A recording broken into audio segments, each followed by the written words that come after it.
श्री शिवाय नमस्तुभ्यं भक्तों। जय श्री कृष्णा। स्वागत है आप सबका हमारे YouTube चैनल प्रियंका शास्त्र ज्ञान में। भगवान भोलेनाथ की कृपा हम सब पर सदैव बनी रहे। भक्तों, आज के वीडियो में आप सुनेंगे शनिवार की व्रत कथा, शनिवार व्रत की पूजा विधि, शनिवार व्रत रखने से भक्तों को कौन से लाभ होते हैं।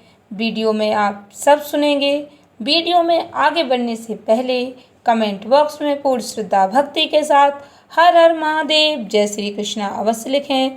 चैनल पर पहली बार विजिट हुए, पहली बार मेरी बात सुन रहे तो चैनल को सब्सक्राइब करके बेल आइकन अवश्य दबाएं। इससे हमारे वीडियो के नोटिफिकेशन आप तक पहुंचते रहें, क्योंकि इस तरह के कंटेंट हम आपके लिए बनाते रहते हैं। भक्तों, हिंदू सनातन धर्म में शनिदेव की पूजा का भी बहुत ही विशेष महत्व बताया गया है। सभी ग्रहों में शनि का मनुष्य पर सबसे हानिकारक प्रकोप भी होता है। शनिवार का व्रत करने से, शनि देवता की पूजा अर्चना करने से शनिदेव के दुष्प्रभाव से बचा जा सकता है। भक्तों, शनिवार का व्रत वैसे तो आप कभी भी शुरू कर सकते हैं, लेकिन श्रावण मास में शनिवार का व्रत शुरू करने का विशेष महत्व माना गया है। शनिवार व्रत में ब्रह्म मुहूर्त में उठकर भक्तों स्नान करें। यदि आप ब्रह्म मुहूर्त में नहीं उठ पाते तो सूर्योदय से पहले जागने का अवश्य प्रयास करें। इसके बाद पीपल के वृक्ष पर जल समर्पित करें। लोहे से बनी शनिदेव की प्रतिमा को पंचामृत से स्नान कराएं। शनिदेव की प्रतिमा पर चावल से बनाए 24 दल के कमल स्थापित करें। काले तिल, फूल, दूब, काला वस्त्र, तेल आदि से शनिदेव की पूजा करें। पूजन के समय शनिदेव के इन 10 नामों का उच्चारण करें: कोड़स्थ, कृष्ण, पिपला, सौरी, यम, पिंगलो, रौद्रतको, बभ्रू, मंद, शनैश्चर। पूजन के बाद पीपल के वृक्ष के तने पर सूत के धागे से 7 परिक्रमा करें। यदि आप 10 नामों का उच्चारण नहीं कर पाते तो आप ओम शनिश्चराय नमः मंत्र का स्मरण अवश्य करें। इसके बाद भक्तों, इस मंत्र से आप शनिदेव की प्रार्थना कर सकते हैं। शनैश्चर नमस्तुभ्यं नमस्ते त्वत्राहवे केतवे अथ नमस्तुभ्यं सर्व शांति प्रदो भव।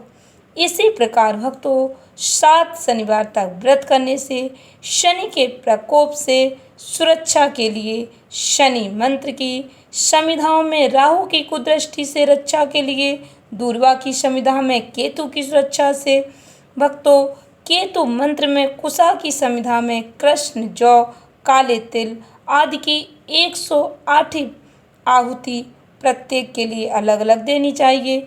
इसके बाद भक्तों अपनी क्षमता अनुसार ब्राह्मणों को भोजन कराएं, लोह वस्तुओं का दान करें, धन का दान करें। आप अपनी क्षमता अनुसार जो भी दान दक्षिणा दे सकते हैं, ब्राह्मणों को दान दक्षिणा दें। इस तरह शनिदेव का व्रत रखने से दुर्भाग्य को भी सौभाग्य में बदला जा सकता है। हर विपत्ति आपकी दूर होती है, जीवन में आ रहे संकटों से छुटकारा मिलता है। अब आप पूर्ण श्रद्धा भक्ति के साथ शनिवार व्रत की कथा श्रवण करें। एक समय स्वर्गलोक में सबसे बड़ा कौन, इस प्रश्न पर 9 ग्रहों में वाद विवाद हो गया। विवाद इतना बढ़ा कि परस्पर भयंकर इस युद्ध की स्थिति बन गई। निर्णय के लिए सभी देवता देवराज इंद्र के पास पहुँचे और बोले, हे देवराज, आपको निर्णय करना होगा कि हम में से सबसे बड़ा कौन है। देवताओं का प्रश्न सुनकर देवराज इंद्र उलझन में पड़ गए। देवराज इंद्र बोले, मैं इस प्रश्न का उत्तर देने में असमर्थ हूँ। हम सभी पृथ्वी लोक में उज्जैनी नगरी में राजा विक्रमादित्य के पास चलते हैं।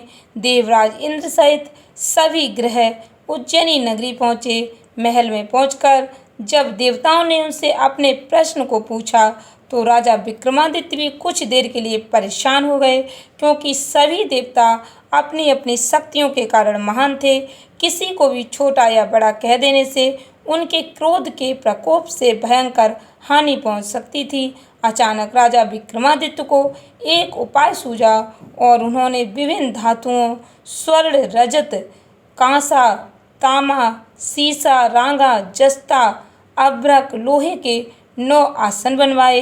धातुओं के गुणों के अनुसार सभी आसनों को एक दूसरे के पीछे रखवाकर उन्होंने देवताओं को अपने अपने सिंहासन पर बैठने को कहा। देवताओं के बैठने के बाद राजा विक्रमादित्य ने कहा, आपका निर्णय तो स्वयं हो गया। जो सबसे पहले सिंहासन पर विराजमान है वही सबसे बड़ा है। राजा विक्रमादित्य के निर्णय को सुनकर शनि देवता ने सबसे पीछे आसन पर बैठने के कारण अपने को छोटा जानकर क्रोधित होकर कहा, राजा विक्रमादित्य, तुमने मुझे सबसे पीछे बैठाकर मेरा अपमान किया है। तुम मेरी शक्तियों से परिचित नहीं हो, मैं तुम्हारा सर्वनाश कर दूंगा। शनिदेव ने कहा, सूर्य एक राशि पर 1 महीने, चंद्रमा 2.25 दिन, मंगल 1.5 महीने, बुध और शुक्र 1 महीने, बृहस्पति 13 महीने रहते हैं, लेकिन मैं किसी राशि पर 7.5 वर्ष तक रहता हूँ। बड़े बड़े देवताओं को मैंने अपने प्रकोप से पीड़ित किया है। राम को 7.5 के कारण ही वन में जाकर रहना पड़ा और रावण को 7.5 के कारण ही युद्ध में मृत्यु का शिकार बनना पड़ा। राजा, अब तू भी मेरे प्रकोप से नहीं बच सकेगा। इसके बाद अन्य ग्रहों के देवता तो प्रसन्नता के साथ चले गए, परंतु शनिदेव बड़े क्रोध के साथ वहां से विदा हुए। राजा विक्रमादित्य पहले की तरह ही न्याय करते रहे। उनके राज्य में सभी स्त्री पुरुष बहुत आनंद से जीवन यापन कर रहे थे। कुछ दिन ऐसे ही बीत गए। उधर शनि देवता अपने अपमान को भूले नहीं थे। विक्रमादित्य से बदला लेने के लिए एक दिन शनिदेव ने घोड़े के व्यापारी का रूप धारण किया और बहुत से घोड़ों के साथ उज्जैनी नगरी पहुंचे। राजा विक्रमादित्य ने राज्य में किसी घोड़े के व्यापारी के आने का समाचार सुना तो अपने अश्वपाल को कुछ घोड़े खरीदने के लिए भेजा। घोड़े बहुत कीमती थे। अश्वपाल ने जब वापस लौटकर इस संबंध में बताया तो राजा विक्रमादित्य ने स्वयं आकर एक सुंदर और शक्तिशाली घोड़े को पसंद किया। घोड़े की चाल को देखने के लिए राजा उस घोड़े पर सवार हुए तो वह घोड़ा बिजली की गति से दौड़ पड़ा।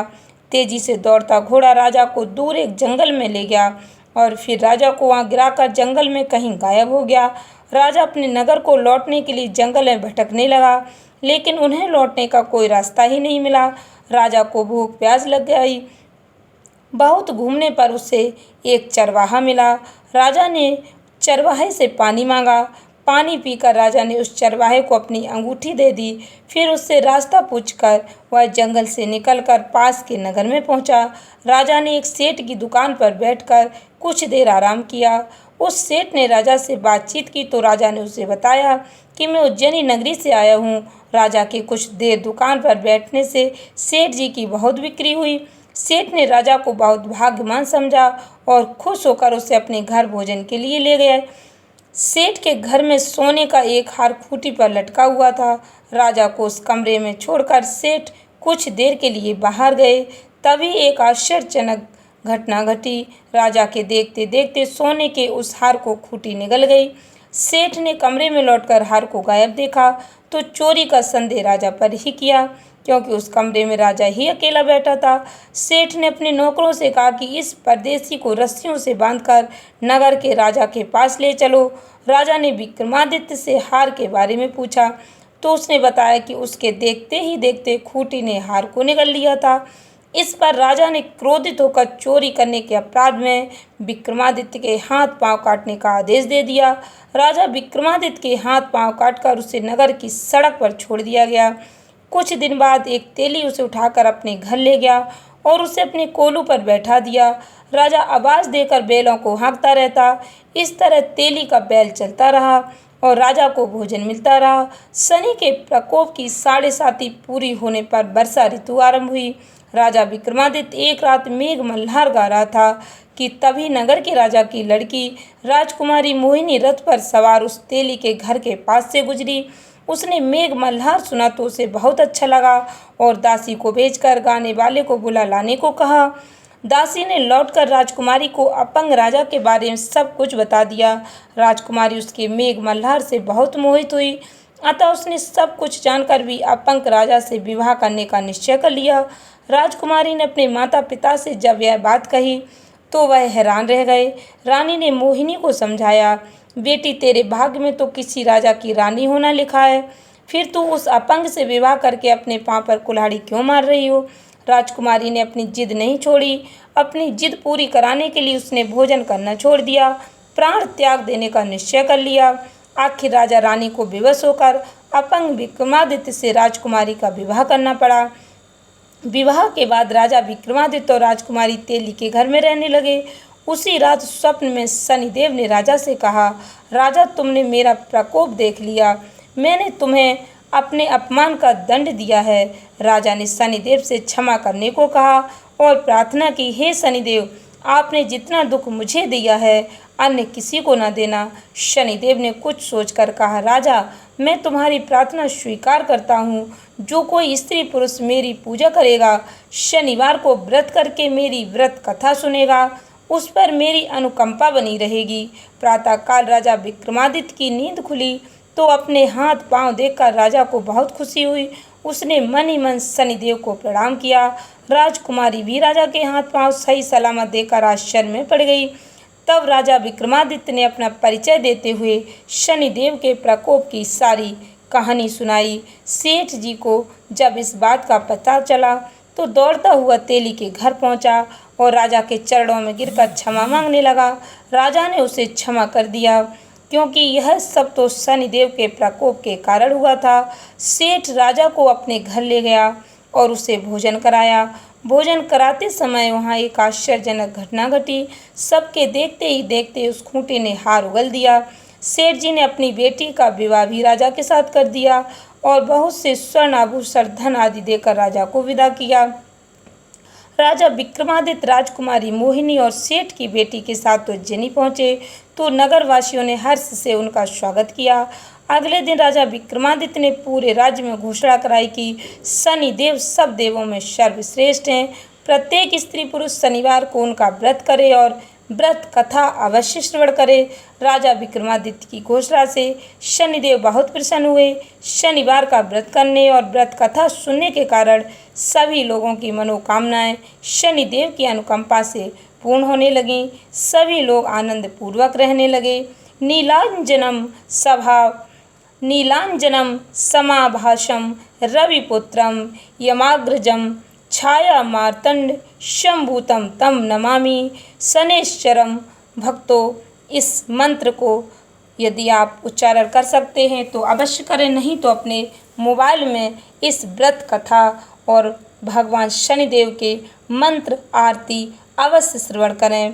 भक्तों, प्रेम से पूर्ण श्रद्धा भक्ति के साथ शनिवार व्रत की आरती श्रवण करें। आरती कीजे नर सिंह कुंवर की, वेद विमल यस गाँव मेरे प्रभु जी, वेद विमल यस गाँव मेरे प्रभु जी। पहली आरती प्रहलाद उबारे, हिरणाकुश नख उदर बिदारे। दूसरी आरती बावन सेवा, बलि के द्वारे पधारे हरिदेवा। तीसरी आरती ब्रह्म पधारे, सहस बाहु के भुजा उखारे। चौथी आरती असुर संघारे, भक्त विभीषण लंक पधारे। पांचवी आरती कंस पछाड़े, गोपी ग्वाल सखा प्रतिपाले। तुलसी को पत्र कंठ मणि हीरा, हरसि निरखि गावे दासी कबीरा। हरसि निरखि गावे दासी कबीरा। प्रेम से बोले भगवान श्री हरि विष्णु जी की जय, शनिदेव की जय। शनिवार व्रत करने के लाभ भक्तों, शनिवार की पूजा सूर्योदय के समय करने से श्रेष्ठ फल प्राप्त होता है। शनिवार का व्रत पूजा करने से शनिदेव के प्रकोप से बचा जा सकता है। राहु केतु की कुदृष्टि भी आपको परेशान नहीं कर सकती। मनुष्य की सभी मंगल कामनाएं सफल होती हैं। व्रत करने शनि स्रोत के पाठ से मनुष्य के जीवन में धन संपत्ति, सामाजिक सम्मान, बुद्धि का विकास, परिवार में पुत्र पौत्र आदि की प्राप्ति होती है। भक्तों, शनिदेव की पूजा अवश्य करनी चाहिए। शनिदेव की पूजा आराधना करने से जीवन में आ रहे संकटों का निवारण होता है।